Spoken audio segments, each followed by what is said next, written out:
शक दुर्ग के भीतर एक प्रकोष्ठ, 3 मंचों में 2 खाली और एक पर ध्रुवसामनी पादपीठ के ऊपर बाएं पैर पर दाहिना पैर रखकर अधरों से उंगली लगाए चिंता में निमग्न बैठी है।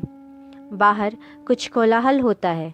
उसी समय सैनिक विजय का समाचार और कुमार का समाचार लेकर आता है। तब ध्रुवसामनी कुमार का समाचार सुन चिंता में हो जाती है। तब सैनिक कुमार का घाव चिंताजनक नहीं है कहता है और ध्रुवसामनी सैनिक को प्रस्थान का आदेश देती है। मंदाकिनी का प्रस्थान। भाभी बधाई हो। नहीं नहीं, क्षमा कीजिए। मंदा, भूल से ही तुमने आज एक प्यारी बात कह दी। उसे क्या लौटा लेना चाहती हो? यदि वे सत्य होती। क्या इसमें भी संदेह है? मुझे तो संदेह का इंद्रजाल ही दिखाई पड़ रहा है। मैं ना तो महादेवी हूँ और ना तुम्हारी भाभी हूँ। तब मैं क्या करूँ? क्यों, आपको कुछ कहना है? ऐसे उपद्रवों के बाद शांति कर्म होना आवश्यक है, इसलिए मैं यहाँ स्वस्थ करने आया था। किंतु आप तो कहती है कि मैं महादेवी ही नहीं हूँ। पुरोहित जी, मैं राजनीति नहीं जानती, किंतु इतना समझती हूँ कि जो रानी शत्रु को उपहार के रूप में भेज दी जाए, वह महादेवी की उच्च पदवी से पहले ही वंचित हो गई होगी। किंतु आप तो भाभी होना भी अस्वीकार करती हैं। भाभी कहने का तुम्हें रोक हो तो कह लो, क्योंकि इन्हीं पुरोहित जी ने उस दिन कुछ मंत्रों को पढ़ा था। उस दिन के बाद मुझे राजा से कभी सरल संभाषण करने का अवसर ही न मिला। मैंने अपने स्त्री होने के अधिकार की रक्षा की भीख भी मांगी थी और मैं बलि पशु की तरह अकरुण आज्ञा की डोरी में बंध कर शब्दों में भेज दी गई। तब भी तुम मुझे भाभी देना चाहती हो। यह गृहित और ग्लानिजनक प्रसंग है। यह मैं क्या सुन रहा हूँ? मुझे तो यह जानकर प्रसन्नता हुई थी कि वीर रमणी की तरह अपने साहस के बल पर महादेवी ने इस दुर्ग पर अपना अधिकार कर लिया है। आप झूठ बोलते हैं। मैं और झूठ? हाँ, आप और झूठ नहीं, आप स्वयं ही मिथ्या हो। क्या वेदांत की बात कहती है? तब तो संसार मिथ्या है ही। संसार मिथ्या है या नहीं, यह तो मैं नहीं जानती, किंतु आपका कर्मकांड और आपके शास्त्र क्या सत्य है? जो सदैव रक्षणीय स्त्री की ये दुर्दशा हो रही है। बेटी, तुम ही बताओ, यह मेरा भ्रम है या महादेवी का रोष? हाँ, मैं रोष से जली जा रही हूँ। इतना बड़ा उपहास धर्म के नाम पर। स्त्री आज्ञाकारिता की यह पैशाचिक परीक्षा मुझसे बलपूर्वक ली गई है। पुरोहित, तुमने जो ये मेरा राक्षस विवाह कराया है, इसका उत्सव भी कितना सुंदर है। यह जनसंहार देखो। अभी उस प्रकोष्ठ में रक्त से सनी हुई शकराज की लोथ पड़ी होगी। कितने ही सैनिक दम तोड़ते होंगे और इस रक्त धारा में तिरते हुए मैं राक्षसी सी सांस ले रही हूँ। तुम्हारा स्वस्थ ययन क्या मुझे शांति देगा? आप कुछ बोलते क्यों नहीं? आप तो धर्म के नियामक हैं। जिन स्त्रियों को धर्म बंधन में बांधकर आप उनकी सहमति के बिना उनके सभी अधिकार छीन लेते हैं, तब के धर्म के पास कोई प्रतिक्रिया, कोई संरक्षण नहीं रख छोड़ते से वे स्त्रियां अपनी आपत्ति में अवलंब मांग सके? क्यों भविष्य के संयोग से कोरी कल्पना से उन्हें आप संतुष्ट रहने की आज्ञा देकर विश्राम ले लेते हैं? नहीं, स्त्री और पुरुष का परस्पर विश्वास पूर्वक अधिकार रक्षा और सहयोग ही तो विवाह कहा जाता है। यदि ऐसा न हो तो धर्म और विवाह खेल है। खेल हो या ना हो, किंतु एक क्लीव पति के द्वारा परित्यक्ता नारी का मृत्यु मुख में जाना ही मंगल है। उसे स्वस्थयन और शांति की आवश्यकता नहीं। यह मैं क्या सुन रहा हूँ? विश्वास नहीं होता। यदि ये बातें सत्य है, तब तो मुझे फिर से एक बार धर्मशास्त्र को देखना पड़ेगा। तुम लोग कौन हो? मैं पराजित शक जाति की एक बालिका हूँ और मैंने प्रेम किया था। इस घोर अपराध का तुम्हें क्या दंड मिला? वही जो स्त्रियों को प्रायः मिला करता है, निराशा, निष्पीड़न और उपहास। रानी, मैं तुमसे भीख मांगने आई हूँ। शत्रुओं के लिए मेरे पास कुछ नहीं। अधिक हट कहने पर भी दंड मिलना असंभव नहीं। पागल लड़की, हो चुका ना, अब भी तू ना चलेगी। तुम चाहती क्या हो? रानी, तुम भी स्त्री हो, क्या स्त्री की व्यथा ना समझोगी? आज तुम्हारी विजय का अंधकार तुम्हारे शाश्वत अस्तित्व को ढक ले, किंतु सबके जीवन में एक दिन प्रेम की दीपावली जलती है, जली होगी अवश्य। तुम्हारे भी जीवन में वह आलोक का महोत्सव आया होगा जिसमें हृदय को पहचानने का प्रयत्न करता है, उदार बनता है और सर्वस्व दान करने का उत्साह रखता है। मुझे शकराज का शव चाहिए। जलो, प्रेम के नाम पर जलना चाहती हो? चलो, तो तुम इस शव को ले जाकर जलो। जीवित रहने पर मालूम होता है कि तुम्हें अधिक शीतलता मिल चुकी है। अवश्य तुम्हारा जीवन धन्य है। सैनिक, इसे ले जाने दो। स्त्रियों के इस बलिदान का भी कोई मूल्य नहीं है। कितनी असहाय दशा है। अपने निर्बल और आलंबन खोजने वाले इन हाथों से यह पुरुष के चरणों को पकड़ती हैं और वह सदैव ही इनका तिरस्कार, घृणा और दुर्दशा की भिक्षा से उपकृत करते हैं, तब भी ये बावली मानती हैं। पुरुषों की प्रभुता का ज्ञान मुझे अपने निर्दिष्ट पथ पर ले ही आया। मंदा, दुर्ग की विजय मेरी सफलता है या मेरा दुर्भाग्य, इसे मैं नहीं समझ सकी। राजा से मैं सामना करना नहीं चाहती। नारी हृदय जिसके मध्य बिंदु से हटकर शास्त्र का एक मंत्र कील की तरह घड़ गया है और उसे अपने सर्व परिवर्तन चक्र में घूमने से रोक रहा है, निश्चय ही वे कुमार चंद्रगुप्त की अनुरागिनी है। कौन? मंदा? अरे कुमार, अभी थोड़ा विश्राम करते। विश्राम? मुझे कहाँ विश्राम? मेरा कर्तव्य तो पूर्ण हो चुका है। मेरा तो यहाँ ठहरना भी ठीक नहीं है।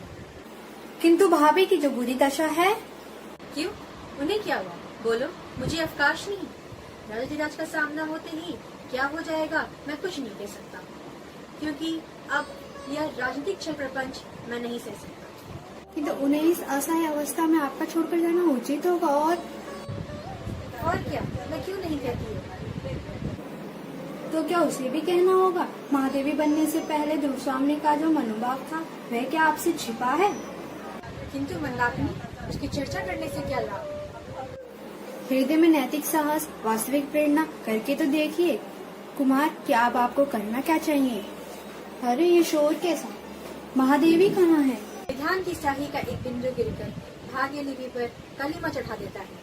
मैं आज स्वीकार करने में भी संकुचित हो रहा हूँ कि ध्रुवस्वामिनी मेरी है। हाँ, वह मेरी है। उसे मैंने आरंभ से ही अपना संपूर्ण भावना से प्यार किया है। मेरे हृदय के ध्यान अंतस्थल से निकली हुई यह एक मूक स्वीकृति आज बोल रही है। मैं पुरुष हूँ? नहीं, मैं अपनी आंखों से अपना वैभव और अधिकार दूसरों का अन्याय से छीनते देख रहा हूँ। मेरी वाग्दत्ता पत्नी मेरी अनुत्साह में आज मेरी नहीं, यह शील का कपट, मोह और प्रवंचना है। मैं जो हूँ वही तो नहीं स्पष्ट रूप से प्रकट कर सका। यह कैसी विडंबना है? विनय के आवरण में मेरी कायरता अपने को कब तक छिपा सकेगी? सकराज का शव ले जाते हुए आचार्य और उसकी कन्या का सैनिकों ने वध कर डाला। स्वामिनी, राजाधिकार ने आपकी आज्ञा के विरुद्ध मेरे शकों का संहार करवा दिया है। फिर आप लोग इतने चंचल क्यों हैं? राजा को आज्ञा देनी चाहिए और प्रजा को नतमस्तक होकर मानना चाहिए। किंतु अब वह असह्य है। राजसत्ता के अस्तित्व की घोषणा के लिए इतना भयंकर प्रदर्शन। मैं तो कहूँगा इस दुर्ग में आपकी आज्ञा के बिना राजा का प्रवेश अन्याय है। मुझे तो अपनी स्थिति की कल्पना से भी क्षोभ है, तो मैं क्या कहूँ? मैं सच कहता हूँ, रामगुप्त जैसे राजपद को कुलुषित करने वाले के लिए मेरे मन में तनिक भी श्रद्धा नहीं। विजय का उत्साह दिखाने वे यहाँ किस मुंह से आए, जो हिंसक, पाखंडी, शिव और क्लीब है? क्या कहा? जरा फिर से तो कहना। गुप्त काल के गौरव को कलंक कालिमा के सागर में निमज्जित करने वाले। चुप रहो, क्या तुम लोग किसी के बहकावे से आवेश में आ गए हो? कुमार, यह क्या हो रहा है? विनीत, पाखंडी पामरो, तुम्हें इस घृष्टता का क्रूर दंड भोगना पड़ेगा।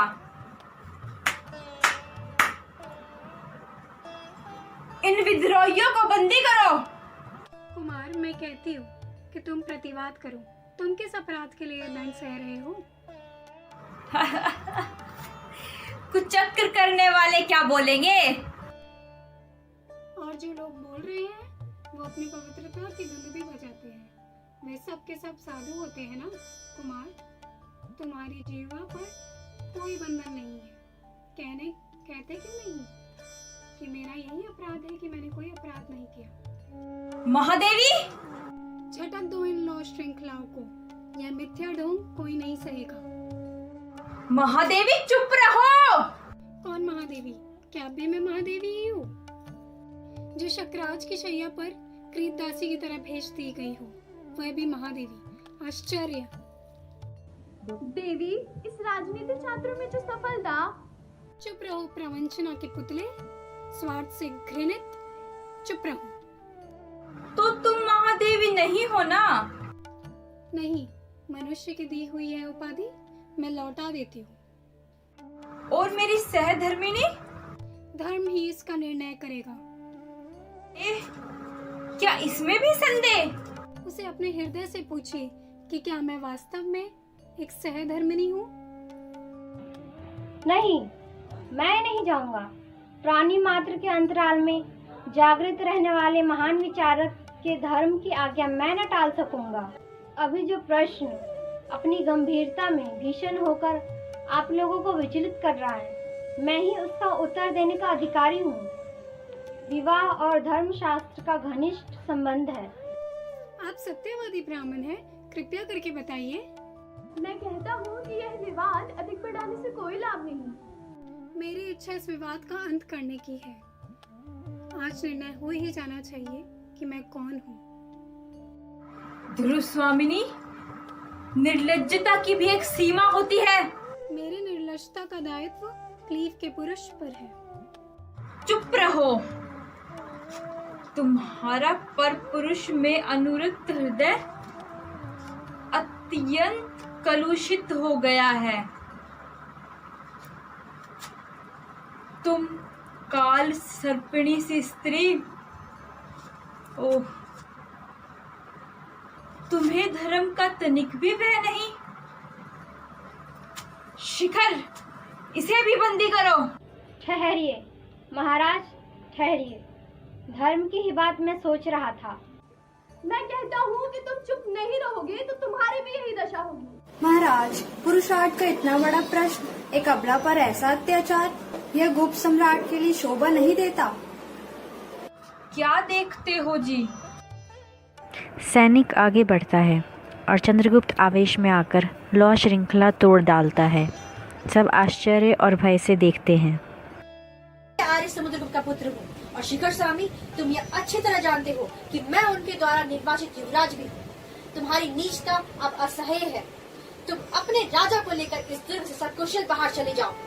यहाँ अब मैं ही शक्राज के समस्त अधिकारों का स्वामी हूँ। क्या? यही तो कुमार। इन सामंत कुमारों को मुक्त करो। कुमार, इस कलह को मिटाने के लिए हमें परिषद का निर्णय माननीय होना चाहिए। मुझे आपके आधिपत्य से कोई विरोध नहीं है, किंतु सब काम विधान के अनुकूल होना चाहिए। मैं कुल वृद्धों को और सामंतों को जो यहाँ उपस्थित हैं लिवा लाने जाता हूँ। सैनिक लोग और भी मंच ले आते हैं और सामंत कुमार अपने खड़गों को खींचकर चंद्रगुप्त के पीछे खड़ा हो जाता है। ध्रुव स्वामिनी और चंद्रगुप्त परस्पर एक दूसरे को देखते हुए खड़े रहते हैं। परिषद के साथ रामगुप्त का प्रवेश। सब लोग मंच पर बैठते हैं। कुमार, आसन ग्रहण कीजिए। मैं अभियुक्त हूँ।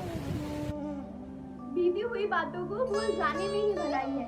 भाई भाई की तरह गले लगकर गुप्त कुल का गौरव बढ़ाइए। माते, तुम गौरव किसको कहते हो? वह है कहीं रोग जन शरीर अलंकारों की सजावट, मलिनता और कलुष की ढेरी पर पहरे कुमकुम केसर का लेप गौरव नहीं बढ़ता। कुटिलता की प्रतिमूर्ति बोलो, मेरी वागत्ता पत्नी और पिता द्वारा दिए गए मेरे सिंहासन का अपहरण किसके संकेत से हुआ और छल से? यह उन्मत्तता प्रलाप बंद करो। चंद्रगुप्त, तुम मेरे ही भाई हो ना? मैं तुमको क्षमा करता हूँ। मैं उसे मानता नहीं और क्षमा देने का अधिकार भी तुम्हारा नहीं रहा। आज तुम राजा नहीं हो, तुम्हारे पाप प्रायश्चित की पुकार कर रहे हैं। न्यायपूर्ण निर्णय के लिए प्रतीक्षा करो और अभियुक्त बनकर अपने अपराधों को सुनो। यह है गुप्तकुल की वधू। राजा का वह मंदा का गला नहीं घोट सकता। तुम लोगों में अगर थोड़ी भी बुद्धि होती तो इस तरह कुल मर्यादा नारी को शत्रु के दुर्ग में यूं ना भेजते। भगवान ने स्त्रियों को उत्पन्न करके ही अधिकारों से वंचित नहीं किया है, किंतु तुम लोगों की दस्युवृत्ति ने उससे लूटा है। इस परिषद से मेरी प्रार्थना है कि आर्य समुद्रगुप्त का विधान तोड़कर जिन लोगों ने राजक्लीवेश किया है उन्हें दंड मिलना चाहिए। क्या कह रही हो? मैं तुम लोगों की नीचता की गाथा सुन रही हूँ। आर्य सुन नहीं सकते? तुम्हारे प्रवंचनाओं ने जिस नरक की सृष्टि की है उसका अंत समीप है। यह साम्राज्य किसका है? आर्य समुद्रगुप्त ने किसे युवराज बनाया था? चंद्रगुप्त को या इस कलवी राजगुप्त को? और बल से इस नारी से विवाह करके भी इस नारी को अन्य पुरुष के अनुरागिनी बताकर दंड देने की आज्ञा दी है। वही रामगुप्त जिसने कुपुरुषों की तरह स्त्री को शत्रुओं के दुर्ग में बिना विरोध किए भेज दिया था। तुम्हारे गुप्त साम्राज्य का सम्राट है। और ये ध्रुव स्वामिनी जिसे तुमने कुछ दिन तक महादेवी कहकर संबोधित किया था, वह कौन है, क्या है और उसका कैसा अस्तित्व है? कहीं धर्मशास्त्र हो तो उसका मुंह खोलना चाहिए। शिखर, मुझे अब भी बोलने दोगे या नहीं? मैं राज्य के संबंध में कुछ नहीं कहना चाहता, वह तुम्हारी राजनीति जाने, किंतु इस विवाह के संबंध में तो मुझे कुछ कहना ही चाहिए। विवाह की विधि ने देवी ध्रुव स्वामिनी और रामगुप्त को एक भ्रांतिपूर्ण बंधन में बांध दिया है। धर्म के उद्देश्य को इस तरह से पददलित नहीं किया जा सकता। माता और पिता के प्रमाण के कारण धर्म विवाह केवल परस्पर द्वेष से टूट नहीं सकते, परंतु यह संबंध उन प्रमाणों से विहीन है। और भी यह रामगुप्त मृत और प्रवजित तो नहीं, पर गौरव से नष्ट और आचरण से पतित, कर्मों से राजकुलिशी और क्लीव है। ऐसे अवस्था में रामगुप्त का धुरसावनी पर कोई अधिकार नहीं। मूर्ख, तुमको मृत्यु का भय नहीं? तनिक भी नहीं। ब्राह्मण केवल धर्म से भयभीत है, अन्य की शक्ति को वो तुच्छ समझता है। तुम्हारे बधिक मुझे धार्मिक सत्य कहने से रोक नहीं सकते। बुलाओ उन्हें, मैं प्रस्तुत हूँ। धन्य हो ब्रह्मदेव। किंतु निर्भीक पुरोहित, तुम क्लीब शब्द का प्रयोग कर रहे हो। राजनीतिक दस्यु, तुम शास्त्रार्थ न करो। क्लीब, श्री कृष्ण ने अर्जुन को क्लीब किस लिए कहा? जिसे अपनी स्त्री को दूसरे की अंकगामिनी बनने के लिए भेजने में कोई संकोच नहीं, वह क्लीब नहीं तो और क्या है? मैं स्पष्ट कहता हूँ कि धर्मशास्त्र रामगुप्त से धुरस्वामिनी को मोक्ष की आज्ञा देता है। तुम सब पाखंडी हो, विद्रोही हो। मैं अपने न्यायपूर्ण अधिकार को तुम जैसे कुत्तों को भौंकने पर न छोड़ दूंगा। किंतु परिषद का विचार तो मानना ही होगा। शिखर, तुम भी ऐसे कहते हो? नहीं, मैं यह न मानूंगा। राम, तुम अभी इस दुर्ग से बाहर जाओ। यह परिवर्तन तो मैं सचमुच क्लीव हूँ क्या? धीरे धीरे हटता हुआ चंद्रगुप्त के पीछे पहुंचकर उसे कटार निकालकर मारना चाहता है। चंद्रगुप्त को विपन्न देखकर कुछ लोग चिल्ला उठते हैं। जब तक चंद्रगुप्त घूमता है तब तक एक सामंत कुमार रामगुप्त पर प्रहार करके चंद्रगुप्त की रक्षा कर लेता है। रामगुप्त गिर पड़ता है। राजाधिराज चंद्रगुप्त की जय। महादेवी ध्रुव स्वामिनी की जय।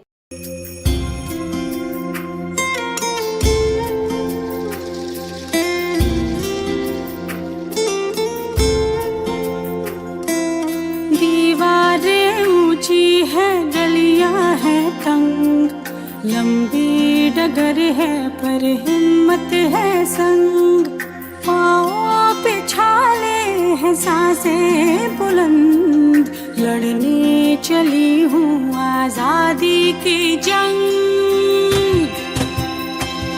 बेखौफ आजाद है जीना मुझे, बेखौफ आजाद है रहना मुझे, बेखौफ आजाद है जीना मुझे, बेखौफ आजाद है रहना मुझे।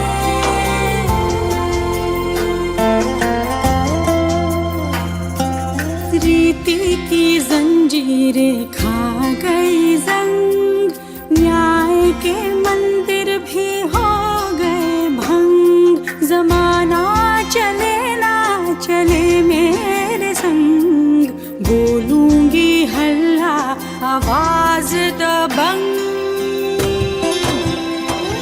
बेखौफ आजाद है कहना मुझे, बेखौफ आजाद है रहना मुझे, बेखौफ आजाद है कहना मुझे, बेखौफ आजाद है रहना मुझे।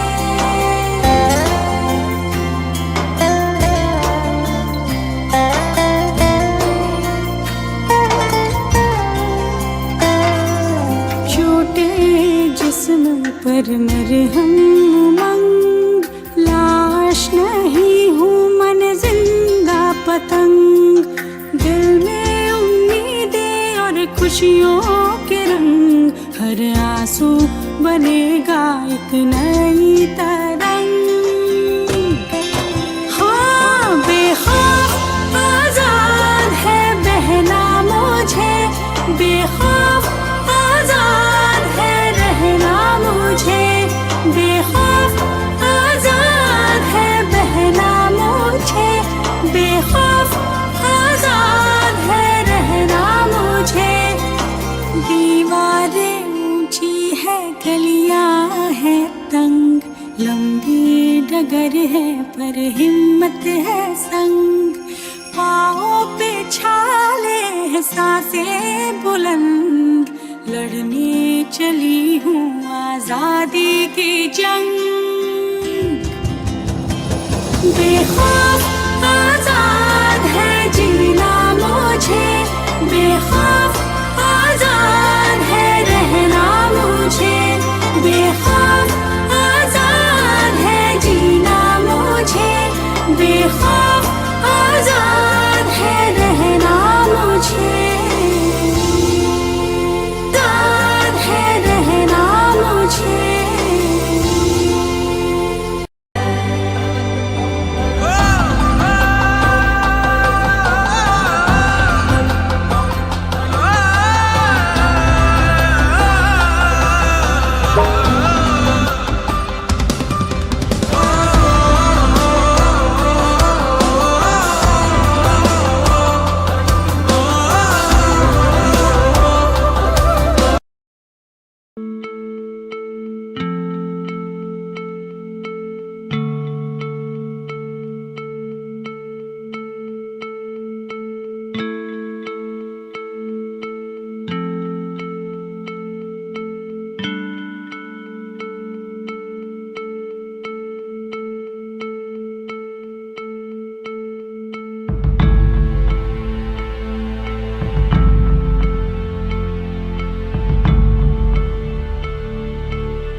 आपको दिखाती हूँ कि हमने बिहाइंड द सीन्स क्या क्या किया, क्योंकि काफ़ी गलतियाँ हमसे हुई थी। फर्स्ट टाइम हमने ऐसे किया था शूट, तो बहुत सारी गलतियाँ हमसे हुई है और बहुत हंसी भी आएगी आपको, हमको भी हंसी आई। फर्स्ट टाइम तो डायलॉग्स बोलने में इतनी हंसी आ रही थी हमको, बहुत हंस रहे थे हम लिटरली। लेकिन दिखाते हैं आपको बिहाइंड द सीन्स हमारी वीडियोस कुछ, जिससे आपको देख के कुछ हंसी आएगी। शायद नहीं, पक्का आएगी, क्योंकि हमने ऐसा ही किया ही है।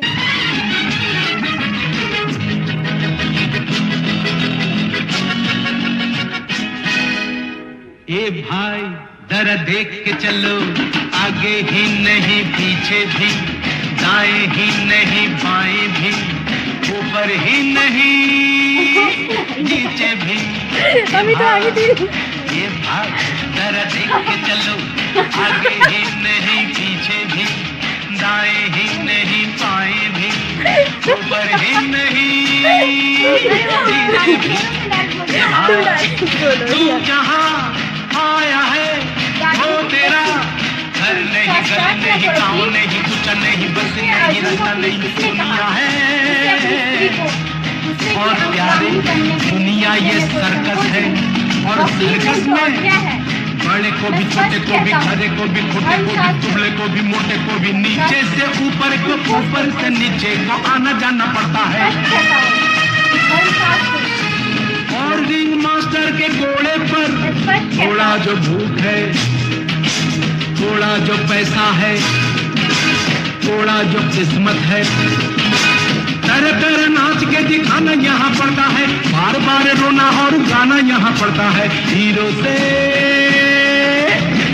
से जोकर बन जाना पड़ता है। ये भाई जरा देख के चलो, आगे ही नहीं पीछे भी, दाएं ही नहीं बाएं भी, ऊपर ही नहीं नीचे भी। ये भाई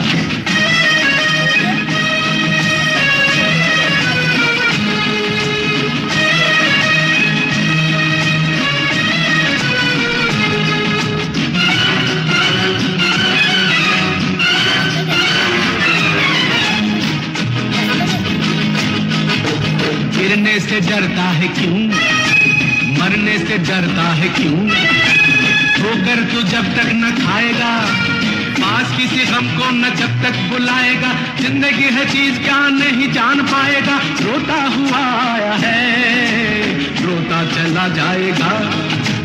ये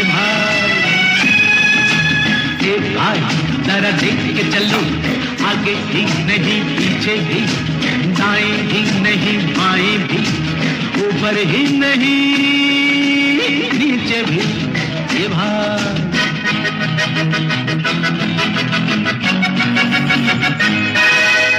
ये भाई जरा देख के चलो, आगे ही नहीं पीछे भी, दाएं ही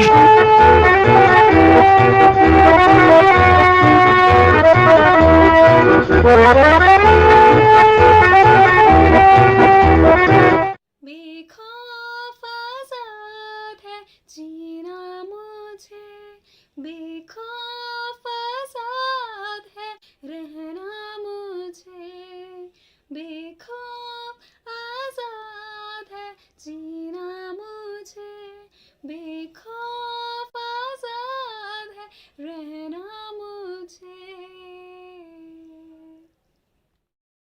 हेलो एवरीवन, मेरा नाम दिव्या है। मैं जीसस एंड मैरी कॉलेज की हिंदी डिपार्टमेंट की स्टूडेंट हूँ। हमने ये नाटक तैयार किया है, आई होप आपको ये पसंद आया होगा। मैं रामगुप्त बनी थी। जैसे कि आपने देखा कि रामगुप्त ध्रुवस्वामिनी के साथ कितना गलत व्यवहार करता है और ध्रुवस्वामिनी इसका विरोध करती है। तो हम सभी को भी अगर कुछ गलत होता है तो उसके लिए आवाज़ उठानी चाहिए। मैं थैंक्स बोलना चाहूँगी डॉक्टर अनुपमा श्रीवास्तव मैम को, जिन्होंने हमें इतना अच्छा आइडिया दिया कि हम इस टाइम में कुछ नया करें, कुछ अलग करें, और हमें बहुत मज़ा आया और बहुत कुछ नया सीखने को मिला। मैं थैंक्स बोलना चाहूँगी अपनी फैमिली को, अपनी टीम मेंबर्स को। हम सब ने मिलकर इसे तैयार किया और थैंक यू सो मच। प्रधानाचार्य जी, अनुपमा मैम तथा मेरे प्रिय साथियों, सर्वप्रथम मैं आप सबको यह प्रस्तुति नाटक देखने के लिए आपको धन्यवाद देना चाहूँगी। इस नाटक में मुझे नया सीखने का सौभाग्य मिला और साथ ही साथ मैं अनुपमा मैम और अपने परिवार और उन लोगों को भी धन्यवाद देना चाहूँगी जिन्होंने इस नाटक को पूर्ण करने में हमारी मदद की है। धन्यवाद। मैं सबसे पहले अनुपमा मैम को थैंक्स बोलना चाहूँगी कि उन्होंने हमें ये प्रोजेक्ट दिया और जिसकी वजह से हमें काफ़ी कुछ नया सीखने को मिला। और इसके अलावा मैं फैमिली मेम्बर्स को थैंक्स बोलना चाहूँगी कि उन्होंने मुझे मेरे ड्रेसेस डिसाइड करने में हेल्प किया काफ़ी, तो उनको और साथ में मेरे साथ सभी मेरे टीम मेम्बर्स को थैंक्स बोलना चाहूँगी कि उन्होंने काफ़ी पेशेंटली काम किया है, साथ में मिलके काम किया है, काफ़ी चीज़ों में सब एक साथ मिलकर ये काम कर पाए। तो टीम मेंबर्स को सबसे बड़ा वाला थैंक्स। नमस्ते, मेरा नाम अमीशा, मैं ध्रुव स्वामिनी आपकी, और मुझे आशा है कि आपको ये मूवी बहुत पसंद आई होगी। मेरा नाम अमीशा है और मैं जीसस सेंट मैरी कॉलेज की 3rd ईयर की स्टूडेंट हूँ। डॉक्टर अनुपमा मैम को बहुत बड़ा थैंक्स हमारी टीम की तरफ से, टीम 3 की तरफ से। हमने बहुत मेहनत करी। मैं अपने सारे टीममेट्स को बहुत थैंक्स बोलना चाहती हूँ। उन्होंने बहुत सपोर्ट किया और सबका बहुत अच्छा उसमें कंट्रीब्यूशन था। ऐसे समय में भी हमने काफ़ी मेहनत करी और फाइनली हमको ये रिज़ल्ट मिला और हमें आशा है कि आपको ये मूवी बहुत पसंद आई होगी। हमसे जितना हो सका हमने किया। सारे टीचर्स को बहुत थैंक्स, हमारे डिपार्टमेंट को बहुत थैंक्स और इस टीम की तरफ से आप सब के लिए टेक केयर, अपना ध्यान रखें और इस मूवी को देखें तो स्ट्रॉन्ग बने। बिग खौफ।